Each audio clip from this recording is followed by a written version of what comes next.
So I'll talk about, this is a little bit different topic from the first one, right? It's a little bit more technical, but I'll try to make it as simple as possible. And as I've said, please ask me any questions you have anytime. Okay, just raise your hand. Or you can interrupt me anytime, I guess.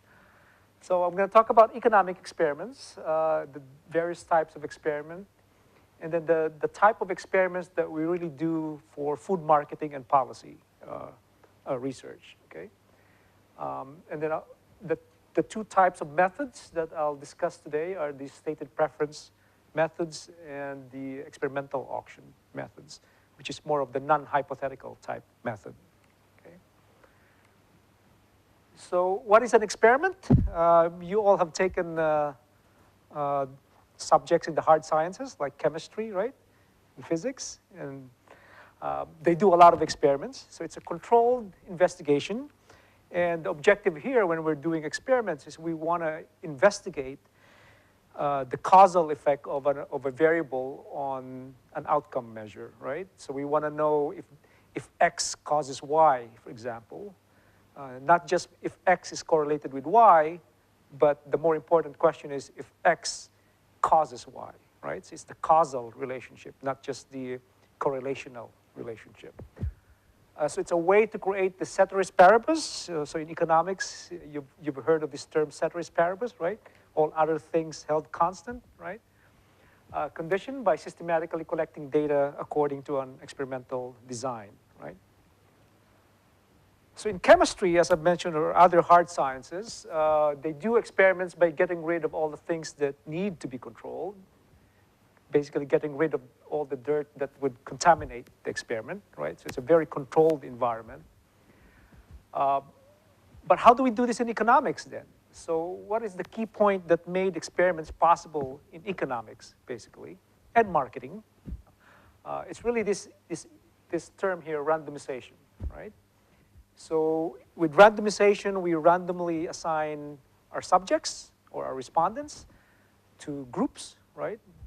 There could be a controlled condition and there could be a treated condition, right? Or a control group and a treated group, basically. But what enables us to estimate, I guess, the treatment effect or the causal effect is by randomly assigning the subjects to these different groups, right? So randomization is really key, okay? So we don't necessarily get rid of the dirt. We're just balancing the dirt across control and treated groups, right? So the randomization will hopefully balance not just the observable, but also the unobservable characteristics of the respondents or the subjects across these groups. And that enables us to estimate what we call the treatment effect. Okay? So in experimental economics, it's one of the fastest growing subfields of economics. And you can tell from here that it really grew in terms of the number of publications exponentially in the 90s, right? So experimental economics is really a key field of economics now. This is the number of experimental publications in the top 15 journals of economics, and you can tell as well that there's been a significant growth in the number of papers published in the top journals in economics that are related to experiments. That, you know, so these are basically papers that made use of economic experiments. Okay. So I would argue now that economics is an experimental science, right? And in fact, we have a Nobel Prize winner in economics who was like the father of experimental economics, Vernon Smith. But recently, you may have heard of it, was it this year or last year? I think this year, Dick Thaler from University of Chicago, a behavioral economist, won the Nobel Prize in economics, right? So what is an economic experiment? It's really hard to define it in a single definition, but there are some key characteristics. One is that subjects are incentivized with money, so we normally deal with money. So choices or responses have monetary consequences, basically, right? And that incentivizes us or incentivizes the subjects to really think more carefully about their responses in relation to the experiment.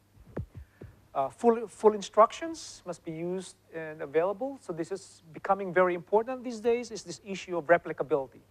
The hallmark of science, obviously, is that your findings must be replicable, right?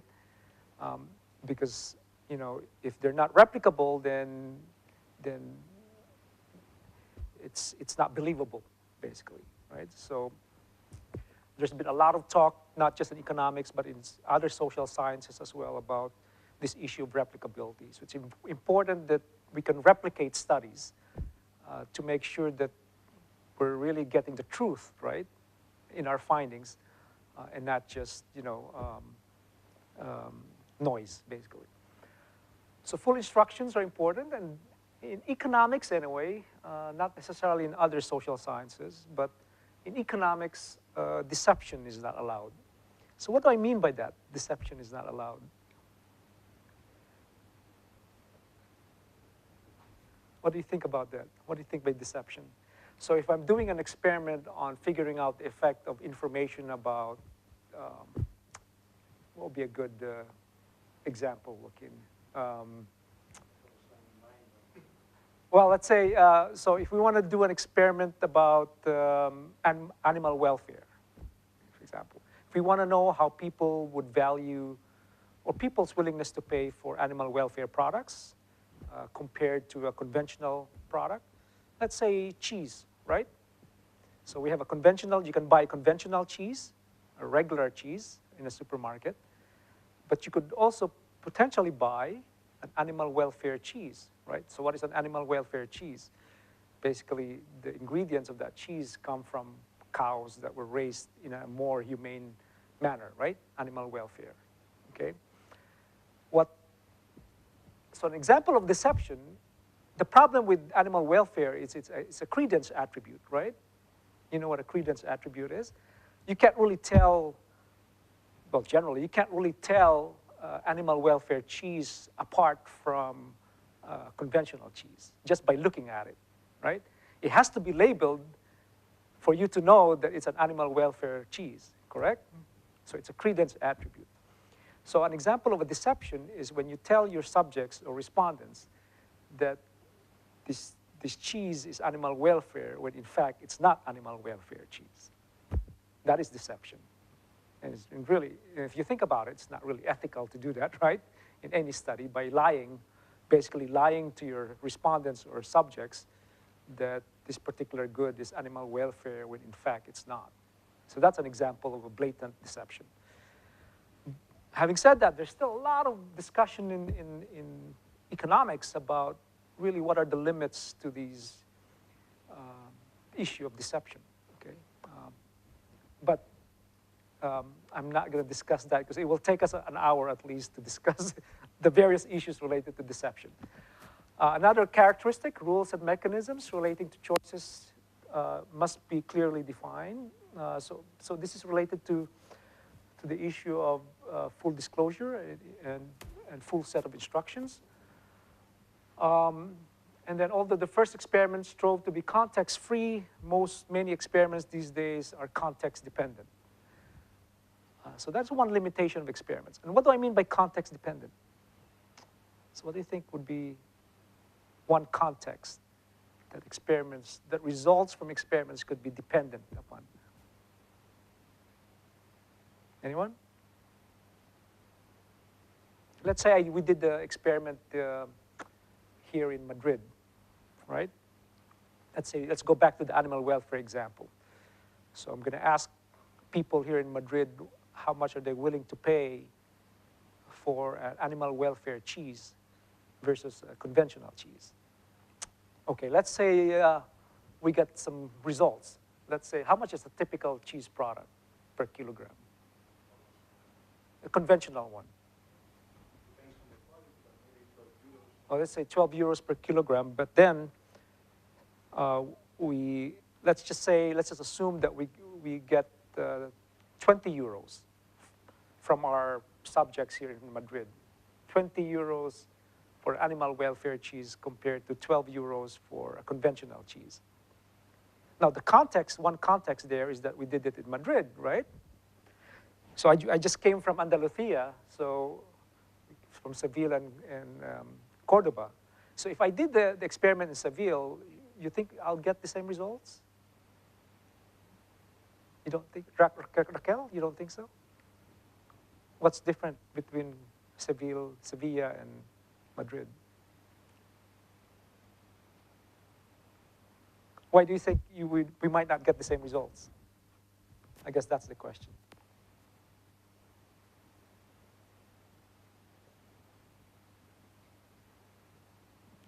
What's different about consumers in Madrid versus consumers from Sevilla? Is there a difference? Could be, right? There could be differences. For sure, there could be cultural differences. I think in Granada is a cheaper city when you go to the. Oh, is that right? Madrid Okay. is quite expensive. Yeah, that's true. Yeah, that's a good point. Sometimes that contest can be important. Yeah, so that could be one. That could be one reason, right? There could be some cultural issues, or I don't know. But the bottom line here is that if you did the study again, the same study, exactly the same study, in a different location, not in Madrid, you could get different result, right? So that's one example of context. Okay. So experiments are normally context dependent, that's what we say. And context can mean different things. Could be location, the type of product that you use, and everything. Okay? So the advantages of experiments is that we can replicate it, so we can test whether our findings are robust, right? We can test whether our findings are really consistent, right? Across different dimensions. And another advantage of experiment is obviously we can control a lot of things, right? So that's how we can estimate basically the treatment effect or the causal effect. So it's a convincing method, I think, of creating this counterfactual. Since they we can directly construct a control group via randomization, as I've said. So randomization acts like an instrumental variable by creating variation in treatment among participants, right? So to make this clearer, let's go to our animal welfare example. What if one of our objectives is we want to figure out the effect of providing consumers information about animal welfare practices on their willingness to pay for these two products, a conventional cheese and an animal welfare cheese, right? So you want to know if there's a difference in willingness to pay, in people's willingness to pay between these two products, conventional cheese and animal welfare cheese.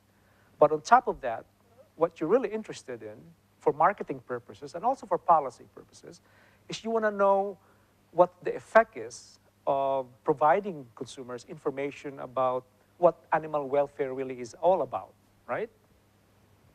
So you can have a control group, right, where you don't provide information about animal welfare. And your treated group would be one where you provide information about details about animal welfare, right? And then so you randomly assign your subjects, basically, your consumers, to the control group and the treated group. And what does randomization do again? Hopefully it evens out the characteristics between these two groups, right?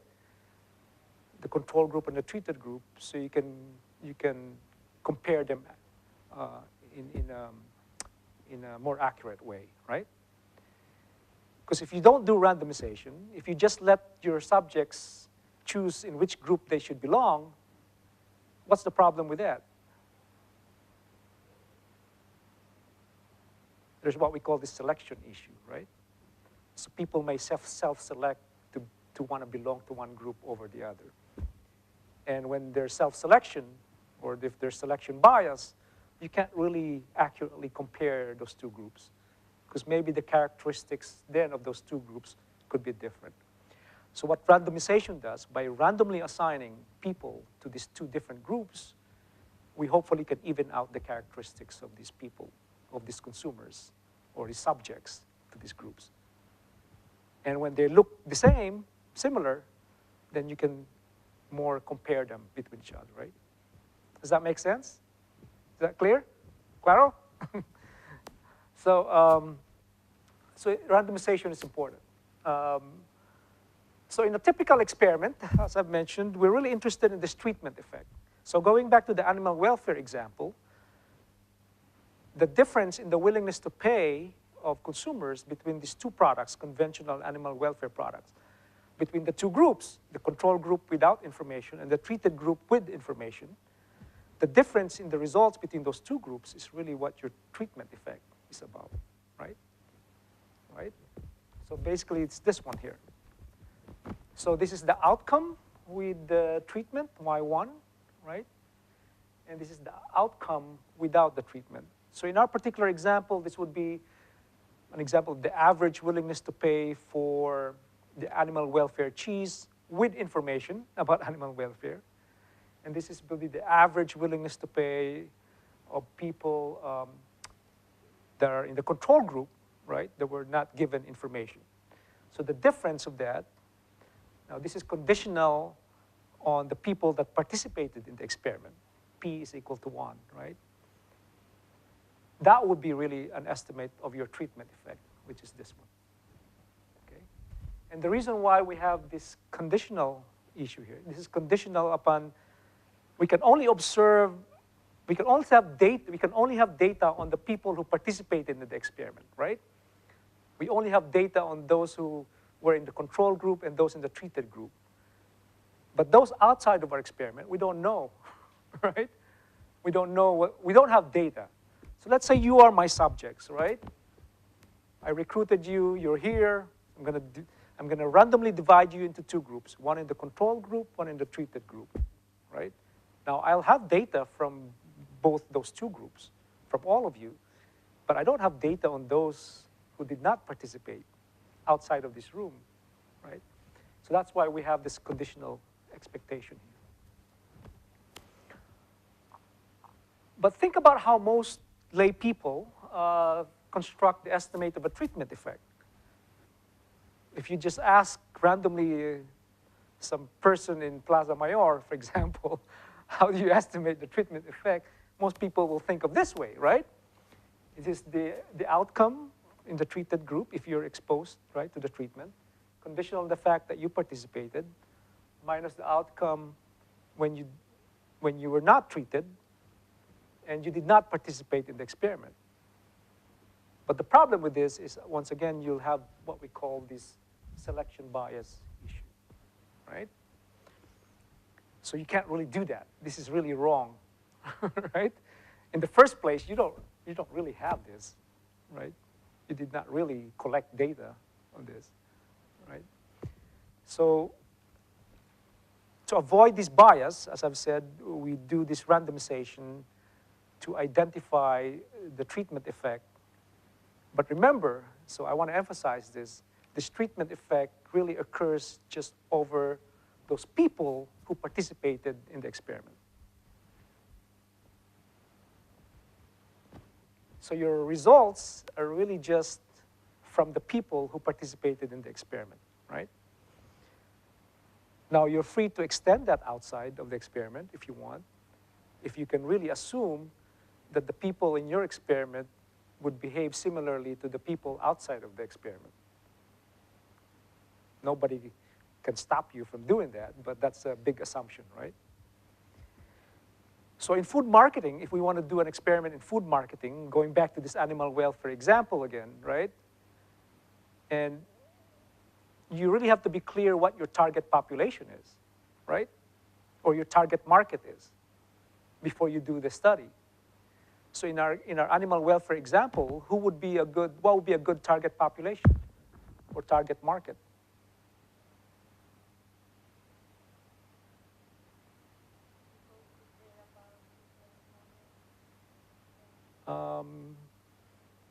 You could, but you limit it there. But maybe you can just limit it to those people who eat cheese, right? So that is your target market, are people who buy cheese. Not necessarily regularly, but at least those who buy cheese, right? You could limit your target population to those consumers who just buy cheese, right? So what do you do then when you recruit your subjects for the experiment? You want a what? You want a random sample of the consumers who eat cheese, right? And so if your sample in the experiment is representative of your target population, which are the cheese consumers, then perhaps you could extend the results of your study outside of the experiment. Right? You can generalize, basically, the results of your study to a larger population. That's what sampling is all about, really. Okay? So that's what we do, is we randomize people to these different groups, right? The control group and treated group, so we can estimate this treatment effect. And why is that important? So if you, going back to the animal welfare example again, if you see a difference in the results of how people are willing to pay when they're given information about animal welfare versus not given information about animal welfare, what does that really indicate to you? Let's assume the average willingness to pay of your subjects in the treated group, those where you gave them information about animal welfare, is 20 euros per kilogram. And then your average willingness to pay of the subjects in the control group, where they were not given information about animal welfare, was only 15 euros per kilogram. What's the difference between the two? 5 kilograms. Oh, no, 5 euros, right? And what does that 5 euro really mean? What is that measure? That's basically your treatment effect, right? Because that tells you the effect of information, basically, on people's willingness to pay for that animal welfare product, right? Now, can you extend that to outside of your experiment? If you have a representative sample, right, of cheese consumers in your experiment, then perhaps you could generalize and extend that outside of the experiment. So is that clear? So that's basically the important. This is why it's useful, right, to have these experiments, is you can estimate these treatment effects depending on your research question. And there are different types of experiments. You can do it in a laboratory. Let's assume this is a room, right? I've recruited subjects, and then you can randomly assign your subjects, once again, to control and treated group. You could do this in the field as well. We've done this in supermarkets. We've done studies in supermarkets. So how do you do this in supermarkets, basically? You can randomly recruit people in supermarkets, right? And you can also do that, assign them to control and treated group. So that would be an example of a field experiment if you did your experiment in a supermarket, okay? There's another type called natural field experiment, and this is a little more challenging. This is a field experiment, but your subjects don't know that there's a study going on. The subjects don't know that they're being observed, basically. So a little more challenging, right? But more natural, and that's why it's called a natural field experiment. So the difference between a field experiment and a natural field experiment, here in the field experiment and in the lab experiment, your subjects know that there's a study going on, right? You've recruited them, basically, for the study. Yeah, okay? Could you give us an example of natural field Yeah, experiments? And also, maybe there is some ethical consideration when they are doing the third type of experiment. I don't know. Well, so in the US, in any study that we conduct, we have to get approval from what we call an ethics board or an institutional review board from our university to make sure that we don't do anything unethical or do anything that would potentially harm our subjects. You don't have that in Spain yet, probably, right? But yeah, you have to be careful not to make sure, if you do a natural field experiment, you want to make sure that it's natural and that it wouldn't harm your subjects in some way. So that's an important question. So your question about an example, well, let me go to this one. I think I have an example of it, Joaquin. Yeah, this one. So this is an example of a natural field experiment from a study. It said here, this study reported results from a randomized natural field experiment conducted in a restaurant dining setting. They found that customers who were given ranking information of the 5 most popular dishes increased, their demand for these dishes increased by 13 to 20% when they were given information about the 5 most popular dishes in the restaurant. They also found evidence that dining satisfaction is increased when customers are presented with information of the top 5 dishes, but not when presented with only names of some sample dishes. But in this, what's unique about the experiment is that they did this in a restaurant setting where their customers don't know that there was a study going on. So how do you think they did this? Remember, you have to have a control group and you have to have a treated group, right? So their treated group are what? Basically, those customers that were given ranking information, right, of the 5 most popular dishes. That's their treated group. And the control group were those that were not given information. So if you were to do something similar in Madrid, how would you do this in Madrid? The reason I'm asking is just to show you that this is really not easy to do. How would you do this? Would you just pick one restaurant? Or several restaurants? And then randomly assign restaurants to the control group and randomly assign restaurants to the treated group? How would you do it?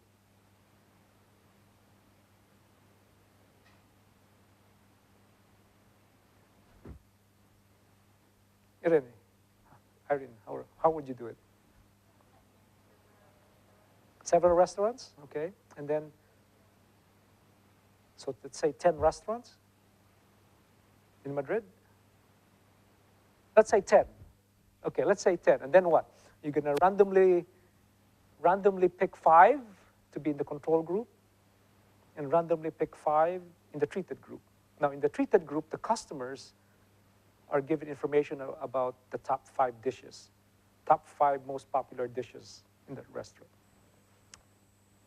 So the randomization will hopefully make sure that what? And let's assume that these restaurants are all identical to each other. That in itself is a challenge, right? With identical customer base. But what else is a challenge with that particular design?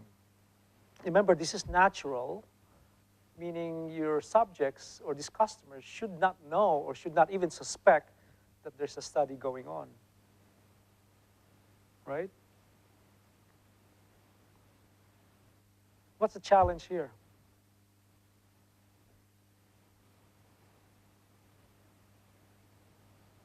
How long should the study be? How many days? How many weeks? You can't probably just do this for one day, right? That's very little data. Now, if you want to do this if you want to get data every day from your customers for 2-3 weeks, how can you prevent contamination? I guess that's my question. How do you prevent contamination? And what do I mean by contamination? So what if Professor Joaquin here was a customer in a control group, in a restaurant that belongs to the control group?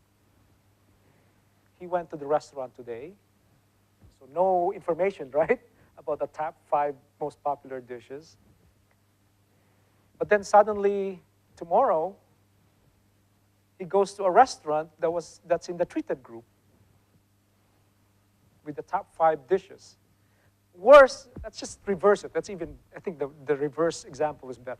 What if today he went to a restaurant that you randomly assign to the treated group, meaning now he knows what are the top 5 most popular dishes, right, in that restaurant. But remember, all these restaurants, let's assume all these restaurants are part of a chain, right, like McDonald's or even just a typical restaurant chain. And then tomorrow, Joaquin goes to another restaurant, but that restaurant is now in the control group. And the control group would not have that information, right? But he's already been exposed, right? So he's been contaminated, basically, right? So how do you prevent that? It's not easy. How do you prevent that? Anyway, we can discuss that later, okay? After the lecture. But I'm just asking you these questions so you can think about how complicated these things could be. Oh, okay. What about different cities? Can we use different cities? So Madrid, so the control group, what are you suggesting? The control group is in Santander and the treated group is in Madrid? What is your assumption there if you do that? What would be the big assumption there? That, yeah, so what that means is what? That you're assuming that, what?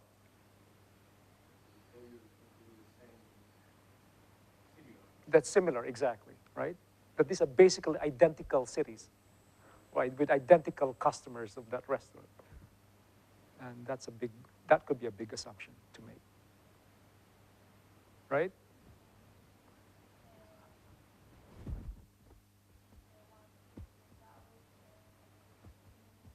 Okay, you could do that, but you still have that assumption then, right? That the profile of the people in the north would be the same as the profile or characteristics of the people in the south. But what if the north is more higher income and the south is lower income people? Then you can't compare those two groups anymore. You got a confounding variable, basically, right? Remember, you wanna make sure the characteristics of these two groups are similar, so you can compare them accurately. Right? So not easy, especially the natural field experiment. Okay. So how can we use economic experiments in agri-food marketing and policy? I think I've given you some examples, right? But this is important in marketing, in food marketing, because as Rafael mentioned, what did he mention? He mentioned something that struck me, that their innovation research R&D center in Brussels develop one novel product every day, right? Or one innovation every day. That's what he mentioned, right? It's 365 innovations per year. Did you catch that, right? He basically said that, right? That's a lot of new products. That's a lot of new ideas. That's a lot of new innovations. And that's just Coca-Cola in Brussels, right? So my point here is that the food industry, develop a lot of products every year, new products every year. But the challenge here is this high failure rate among new products. In the US, the failure rate of new food products is about 70 to 80%. After the first year, a lot of them are not successful. It's a very competitive industry, the food industry, right? That's why you're in this program, because you want to learn more how to reduce that failure rate, basically, right? So it's given the high cost of product launch, low probability of new product success. So it's really important that food companies and food marketers would know how people really value these new products, right? So that information about how consumers or how their potential customers would value this product is really important to know. So it's basically this willingness to pay issue, right? Why is that important? Well, one obvious reason is if you find in your study, for example, that the willingness to pay of people for this new product that you just developed is lower, significantly lower than the cost of producing it, then there's no sense to commercialize, right? So if people's willingness to pay for your new product is only €5, but it costs you €7 to produce it and market it, then it's not going to work, right? So that's important for business application, for marketing purposes. Okay, so two general approaches. Any questions before I proceed? Pregunta? No? So there are two methods that economists normally use to figure out how people would value these new products, okay? So why am I saying new products? Because normally, you know, if the product is already in the supermarket, then it's not that interesting anymore because it's already in the market, right? But as I've said, a lot of food companies develop new products every year, and so it's important to know whether people would really value these products, right? And whether this should be commercialized or not, okay? So these willingness to pay studies are important for food marketing. So one set of methods that economists and marketers use are the stated preference methods. So they involve people hypothetically rating, ranking, or choosing between competing products or alternatives. So there's no money, exchange of money involved in these types of studies normally, okay?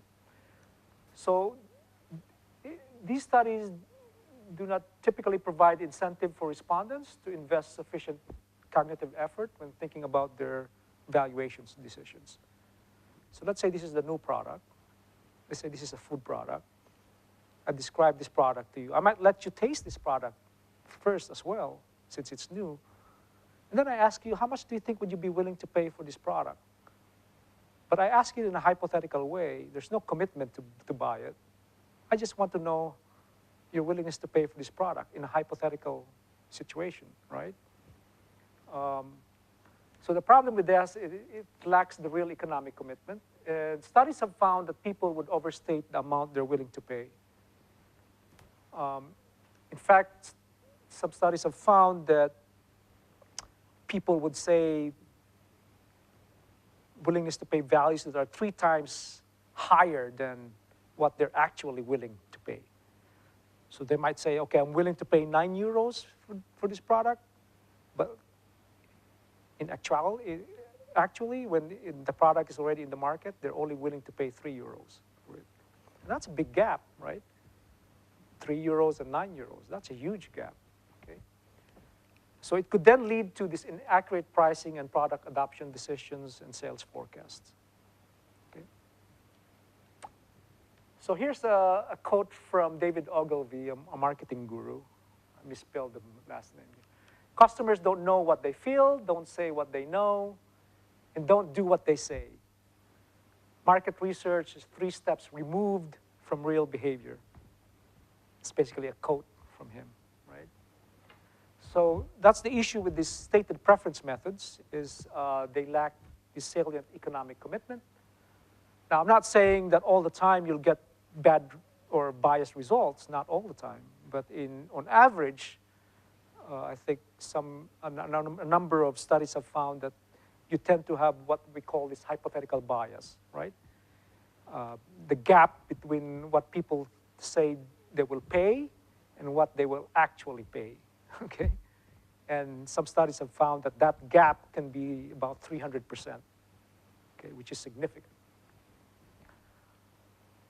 So the advantage, though, with the stated preference method is that you can create a hypothetical market, right? You don't have to have the product now to be able to do a study. What if you have just a product concept, right?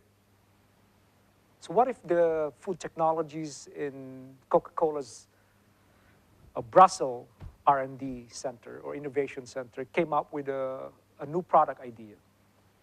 And they just really want to know how consumers would think about this new product concept.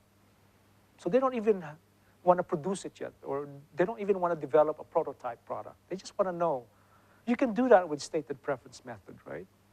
Because you don't have to show people the product. the actual product yet. It could just be a concept. Okay? So this gap that I've mentioned between 9 euros and 3 euros, right?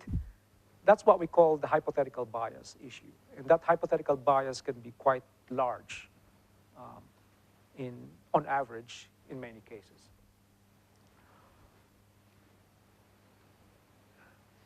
This was a seminal study. This was published in the top journal of economics, AER, American Economic Review. Very simple experiment they did. They basically just asked people whether they would purchase the product or not, and then they observed the real behavior. So the yellow bars here are the hypothetical answers, and the gray bars are the real behavior.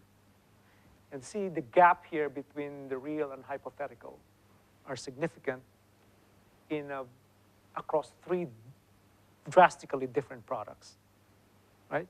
This basically shows you that the hypothetical bias issue, which is significant. So what can we do then? Because there are cases when we can't really do a non-hypothetical study, right? What if the product doesn't exist yet? It's just in your mind, and you really want to see how people think about this new product. So there are cases when you cannot produce the product yet, and you can't do a non-hypothetical study, right? So what are some ways that can potentially reduce that hypothetical bias, right? Assuming that you're going to have a significant hypothetical bias. So you want to be specific. You want to avoid abstractions. You know, this question, how much you would pay for environmental safety, that's really a very vague question, right? So you want to provide clear information and very detailed information about the product to get more accurate estimates of people's willingness to pay for the product. You could also ask follow-up questions to test respondents' current level of information. Okay. Another technique that's been used is this uncertainty adjustment. So if your question is, okay, are you willing to pay 5 euros for this new product or not, in a hypothetical question, and you're only giving them a yes or no response, and you don't provide this uncertainty adjustment, examples would be no answer or don't know. Let's say in a multiple choice question, right? Do you get multiple choice questions in your exams sometimes in Spain? Do you use multiple choice questions? Okay. What do you call that in Spanish? Multiple choice question. So you have a question, and then you have multiple choice, right? And you have to pick your answer from that choice, right? But in this particular example, what if you just force them to say yes or no, and you don't have another option that would allow them to answer no answer or don't know, or not sure, right? So what some studies have found is that you don't want to force people to really answer something that they don't know or they're not sure about, right? So you want to include an adjustment for this potential for uncertainty in the responses, okay? So that's one way to do it. And then another popular method is called cheap talk. We've used this. It's an ex-ante calibration technique in which the researcher attempts to elicit unbiased responses by reading a script that draws attention to this hypothetical bias. So here's an example of a cheap talk example, an example of a cheap talk script that we use in one of our studies. So what we do is we normally read this paragraph to the respondents before the willingness to pay question, okay?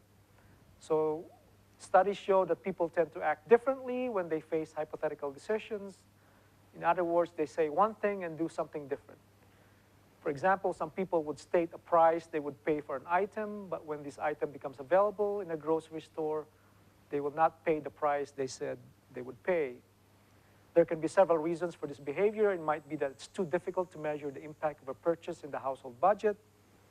Another possibility is that it might be difficult to visualize getting the product from a grocery store shelf and paying for it. So we want you to behave in the same way that you would if you really had to pay for the product. So some studies have found that if you read this cheap talk, before you ask them in a hypothetical manner, their willingness to pay for this novel product, that it could reduce the hypothetical bias. So that's the good news, that this could potentially, this cheap talk technique could potentially reduce significantly that hypothetical bias. The bad news is that some studies have also found that it's not that effective. So the results from the literature is kind of mixed, are kind of mixed, okay? Some say it's effective, some say not too effective, fortunately. Another possible strategy you could use is to use the certainty follow-up questions. This is quite popular as well. So basically, you have a follow-up question after the willingness to pay question, immediately following the willingness to pay question, asking how confident the respondent is to their previous response. So let's say Irene here said she's willing to pay €5 for this. Right after she said that she's willing to pay €5 for this new product, I will ask her a follow-up question. And that question is, Irene, how confident are you about your answer to the previous question? So what can that do? How can you use that? That's data, right? And you ask that for each of your respondents. So how can you use that? So you'll have people that says, oh, I'm very confident that I'm willing to pay €5 for this. Oh, I'm not very confident that I'm willing to pay €3 for this. How are you going to use that data?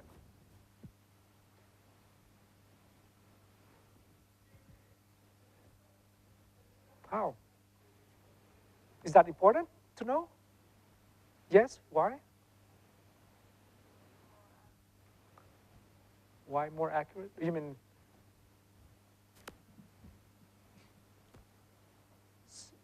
So let's say both you and Raquel said, okay, you're willing to pay €5 for this. For some reason, you both said you're willing to pay €5 for this. Now I ask you this question, how confident are you about your answer? And you said you're very confident, but when I asked Raquel, she said she's not very confident. So both of you said €5, but your response to this certainty question is drastically different. How can I use that information? How is that useful?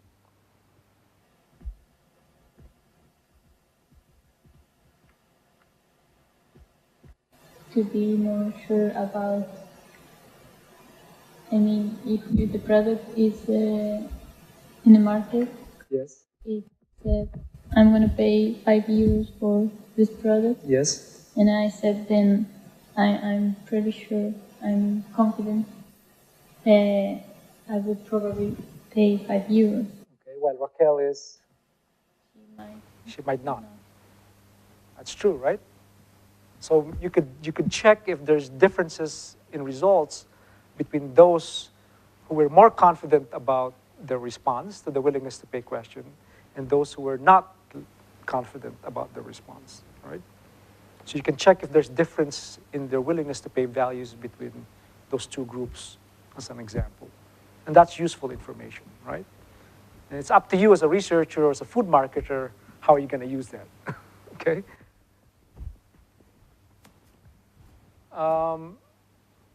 So other types of techniques would include this consequentiality. So the consequentiality, what the studies have found is that when people know, especially for policy purposes, if people know that their responses can have consequences in terms of policy, let's say food labeling policies, that they tend to pay more attention to their responses and give more accurate responses. Once again, so studies have found that respondents or subjects who believe that their responses have consequences for policy. They tend to provide more accurate, they tend to put more cognitive effort into their responses and consequently provide more accurate responses than those who do not think that their responses are important and will have consequences. So that's what consequentiality is all about. Do you believe that? So what does that mean? So you could use this ex ante, I guess. You could say that, okay, ex ante, before the willingness to pay question, you could, if you want to reduce hypothetical bias, you could tell your respondents that please think carefully about your answer to this next question, because your answers will be used, will be shared to policymakers and can have important consequences for food policy, right? And that information in itself could have significant effect in terms of reducing that hypothetical bias. Yes, it makes sense, right? Another one is this inferred valuation, and this is related to social desirability bias. So what is social desirability bias? Have you heard of this term before? No? So respondents could provide responses that they think will please the interviewer or be consistent with societal norms. Remember, in these experiments or economic experiments that we're doing related to willingness to pay, our objective as researcher, as a market researcher, is to elicit people's true willingness to pay or true preferences, right? Their own preferences. We want them to tell us their true preferences and true willingness to pay values. We don't want them to lie or to think about something else. All we want is for you to provide me what really you think is your true willingness to pay for this product, okay? But if you think, if you provide responses just because you want to please me, or you want to satisfy me, or just because you think it's the norm, then that's not accurate, right? Or people could have a propensity to misrepresent their true preferences out of concern for how they are viewed by others. That's another social desirability bias. So the bottom line here, and this is more true for the lab and field experiments, not the natural field experiment. So people can behave differently if they know that they're being watched, basically, right? If they know that there's a study going on and they know that they're being observed. That's a big possibility, right? So how can you potentially reduce that social desirability bias and consequently reduce hypothetical bias? So what the studies have found is that perhaps instead of asking people, what is your willingness to pay for this new product, you ask them, you frame it in a different way. You ask them, how much do you think is an average consumer willing to pay for this product? So you see the difference? So instead of asking you directly, what is your willingness to pay for this new product, the inferred valuation technique will ask you, how much do you think an average consumer will pay for this product? So this is really in the social psychology field. And basically what they found is that by asking you this inferred question, not directly about yourself, but thinking about other people, that you're really thinking about yourself, right? Did you buy it? No? Skeptical? Anyway, you understand it, right? Okay. This one we did in Zaragoza. How many of you, anyone from Zaragoza here? Zaragoza? No? You know where Zaragoza is, right? So we did this study in Zaragoza. We tested, no, not this one, the next one, I'm sorry. This is a different one. I'm talking about the priming. Let's talk about this one first. This is the oath. So these are French investigators, also with Jason Sjogren. And what they found is that taking an oath could reduce this hypothetical bias. You know what an oath is, right? Have you seen the movies that said, I promise to tell the truth and nothing but the truth, so help me God? You've seen this in a lot of movies, right? Western movies. They found that that could help reduce hypothetical bias. Do you think this will work in Spain? In the first place, do you have an oath? Do you practice that? Because in the US we do, right? Especially in the courts. Do you do that too here in Spain? No? So it might not work in Spain.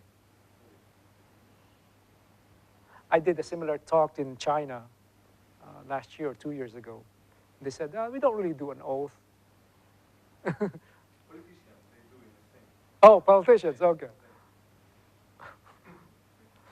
So yeah. So this might be interesting to test in Spain, right? They found I think they used French subjects for this. So the question here is whether this is culture specific. Okay, taking an oath. Okay, this is the one in Zaragoza, the priming, honesty priming task. Have you heard of priming? So this is also from the social psychology literature. So priming is a technique that can unconsciously influence people's perceptions, evaluation, behavior, and choice just by exposing you unconsciously or subconsciously to some cues. And in our particular study, we exposed people, our respondents, to honesty-related words. Okay, I'll show you in the next slide. So it says here, when people are incidentally exposed to some cues or words in an unrelated task, these stimuli can activate different goals, thereby influencing their subsequent decisions in a non-conscious manner. So you don't realize that you've been primed, basically. Okay? So here's one interesting study. Demonstrated that participants who were primed for fairness showed more cooperative behavior. Benjamin et al. Suggested that making ethnic, racial, gender category norms salient affected economic preferences. Some people primed, religious priming increased costly punishment of unfair behavior for subjects who had previously donated to a religious organization. There were some studies done in psychology about priming people about old age, even though they were not old, and they observed how they walked afterwards, or they will take the stairs or take the elevator. And after they were primed about old age, a lot of them walked more slowly and took elevators instead of the steps. So that's priming. So how did we do it?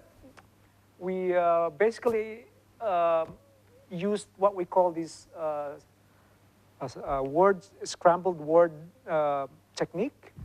So we provide respondents a set of words, and we just ask them to provide us to develop a grammatically correct sentence out of this set of words. But in this set of words, we would include or incorporate these honesty-related words. Like in this particular example, honest, truth. So that's how we did our honesty priming. Okay? So we did this in Zaragoza, between subject design. We had 7 treatments. So we had a control treatment. So in this particular study, we used what we call a choice experiment. I don't know, Joaquin, if you've discussed choice experiments with them? No? So anyway, this is about asking people their choices, right, for different products. So in the control treatment, so we randomly assigned our subjects to these 7 groups, basically, right? We randomly assigned them. How do you randomly assign people anyway? Seems like a trivial question, but how would you do it? Let's say, okay, 2, 4, let's say, okay, let's say there's 10 people in this group. Now I want to randomly divide you into 2 groups. So I can randomly assign you to a control group and a treated group. How would I do it?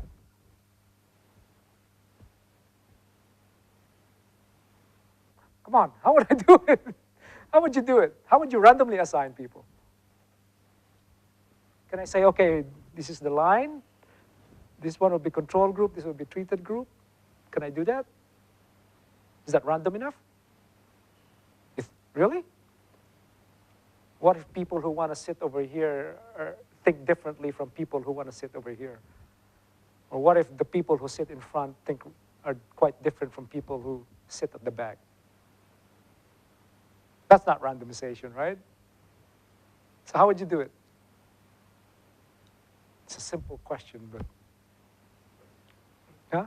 So I can assign you a number each, 1, 2, 3, 4, 5, until 10, right? I'll write in a piece of paper. The simplest thing, I'll write each number in a piece of paper, scrambled it, and then randomly pick the first 5 numbers, and that will be the first group, and then the rest in the second group. I could do it that way, right? So that's randomization. So we randomly assign subjects to these 7 groups.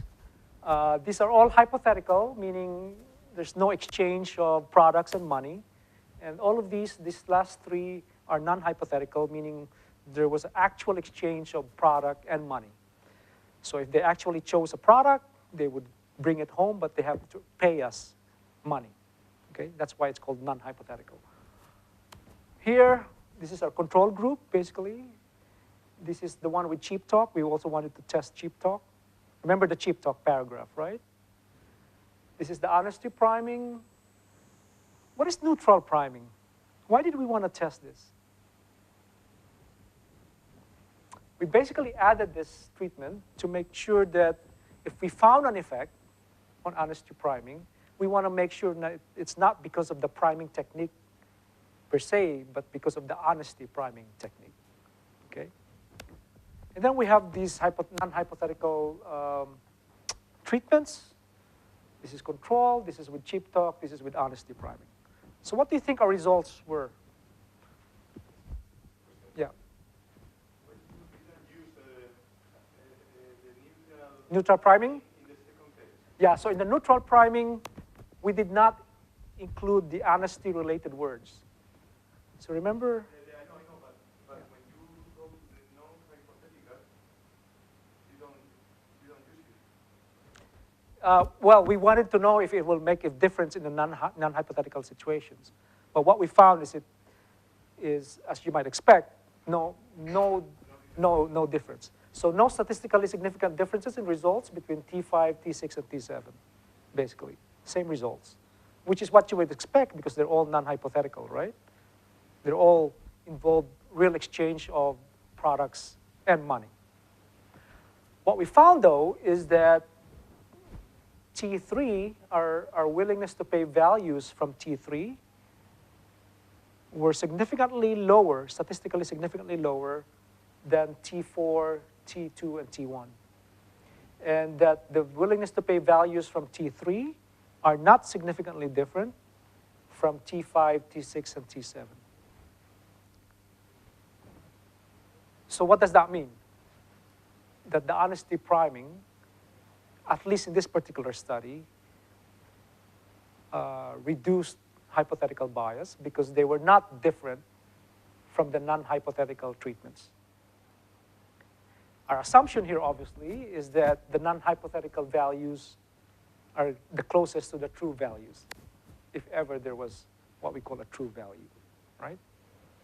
So once again, what we found is that the willingness to pay values from T3 were significantly lower than T1, T2, and T4, and the willingness to pay values from T3 were not significantly different from T5, T6, and T7.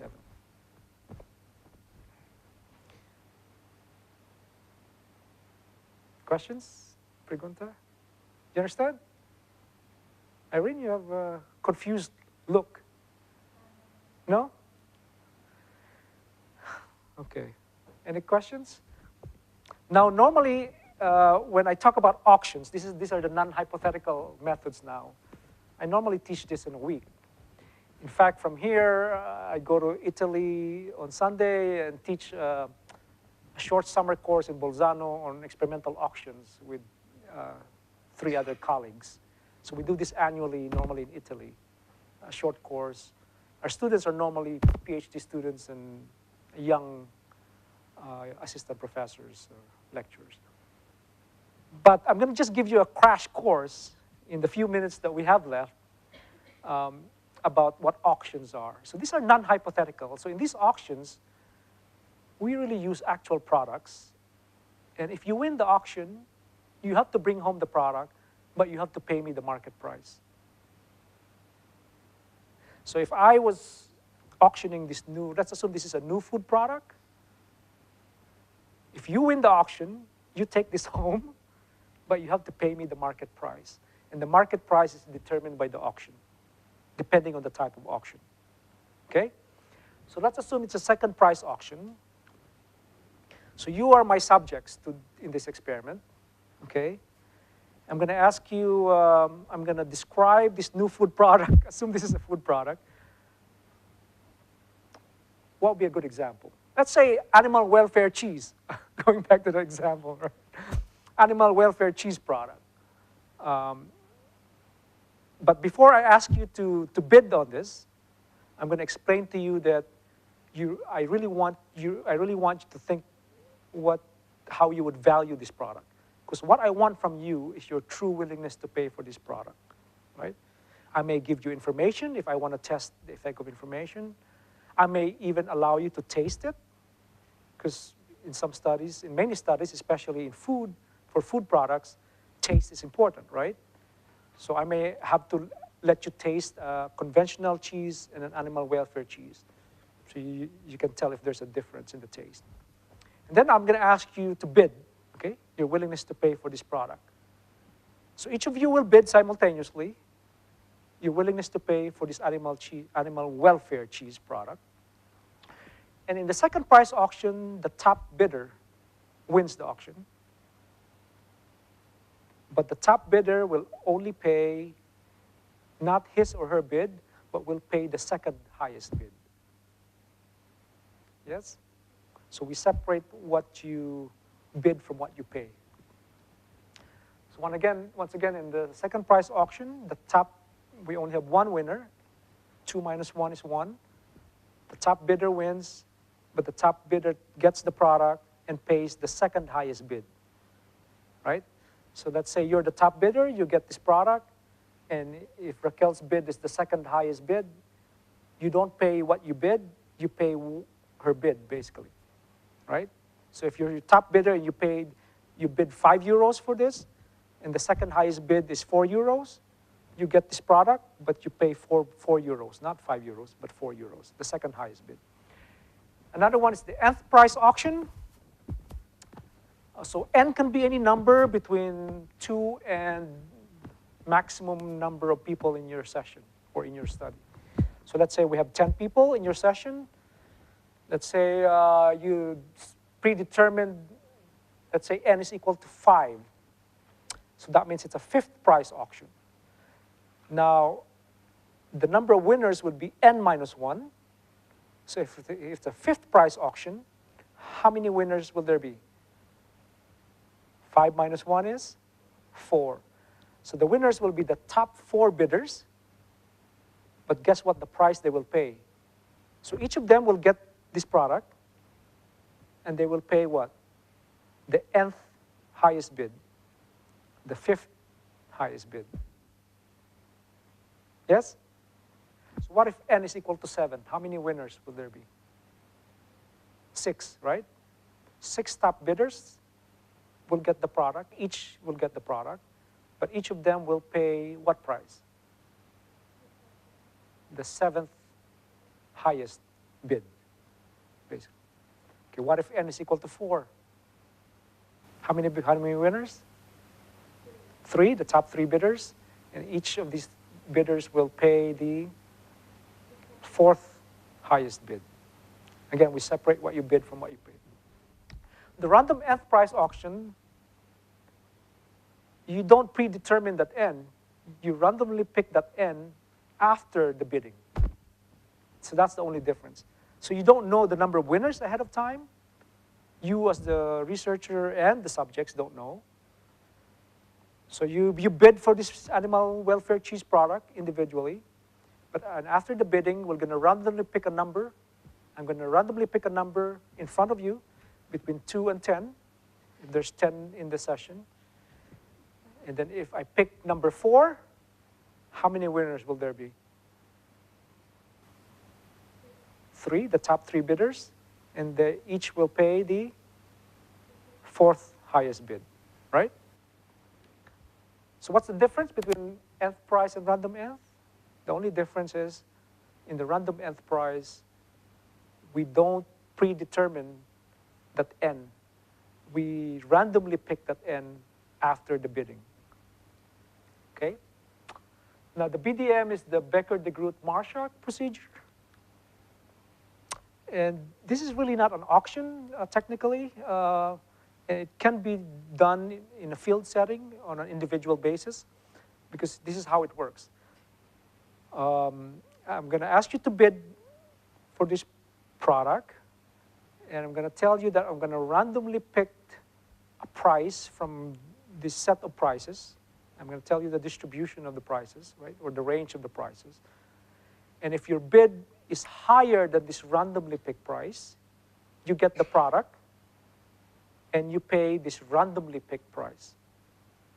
But if your bid is lower than this randomly picked price, you don't get the product, and you don't pay for the product. Again, I'm going to randomly pick a price from this set of prices. And if your bid is higher than this randomly picked price, but you don't know what this randomly picked price is until after you bid, right? So let's say I was in a supermarket.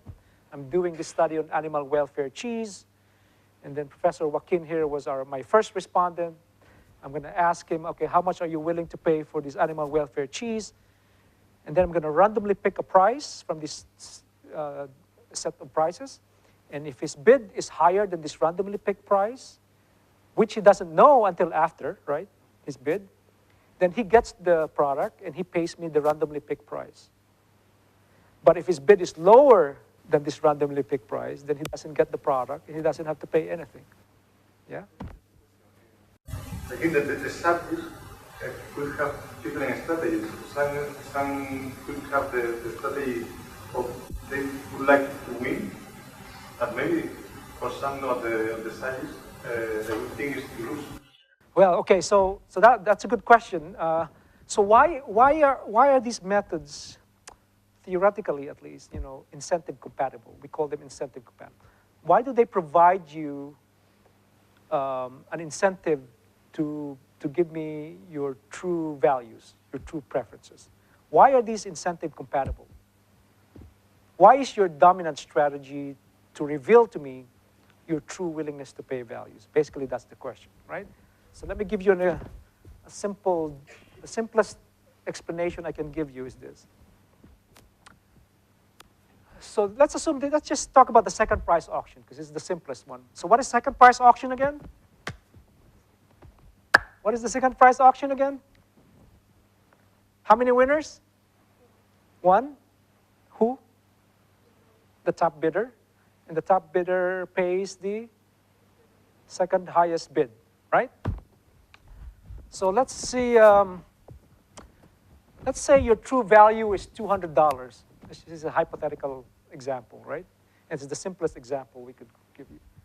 And let's say your bid was $300. For some reason, as Joaquin mentioned, maybe you're just competitive. Maybe, even though I've insisted that you think carefully about your response and give me your true willingness to pay, you did not follow my instruction, and you decided to overbid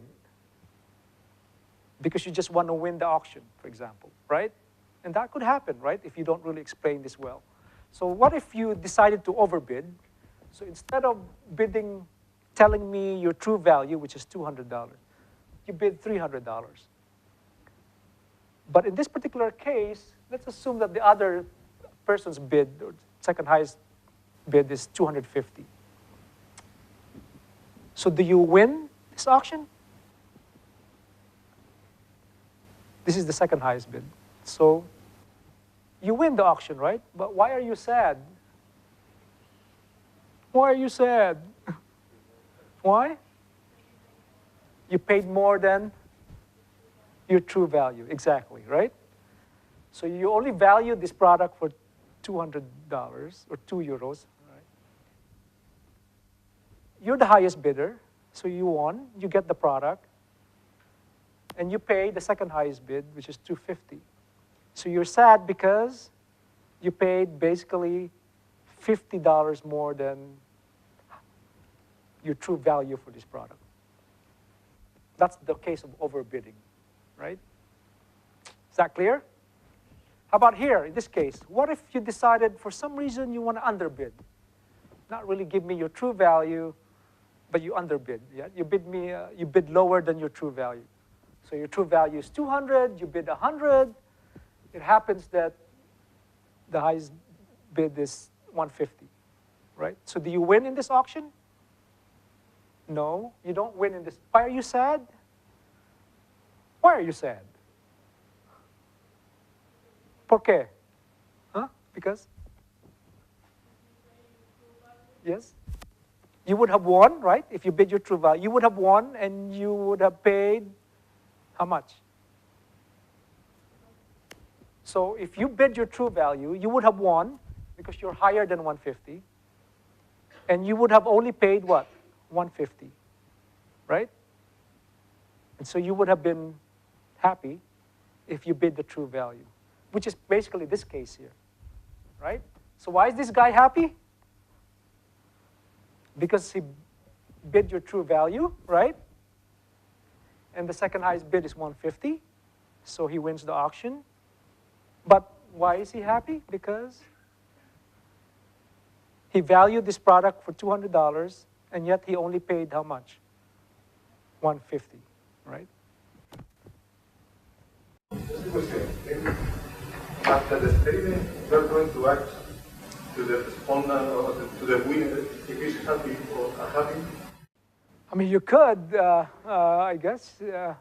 We've never really done that before, yeah. But you could, yeah. I mean, no one can really stop. You could, and what we normally do after we do these auctions is we provide a questionnaire to the respondents or subjects. And this questionnaire would include different questions like that, or demographics, and so on. Okay? So that's basically what the auction does. Pregunta? Is this complicated? Complicado? Is that the name? Do